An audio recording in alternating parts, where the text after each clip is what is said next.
It's November 10, 2025 and I wanted to show the effects of Typhoon Uwan dito sa ating backyard. It's a super typhoon. Umabot ng signal number 3 dito sa Metro Manila. So itong aking dalawang papaya ay nakabend.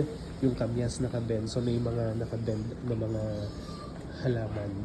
And may baha dito sa likod bahay. Pero okay lang kasi itong part naman na ito hinukay ko talaga para maging puntahan ng tubig. So pag umuulan dyan, iipon yung water. So hindi siya baha. Parang it's serving its purpose. May mga nasirang bakod. And the chickens are okay. Kumain na sila kaninang umaga. They're nice and dry. Bangka na sila.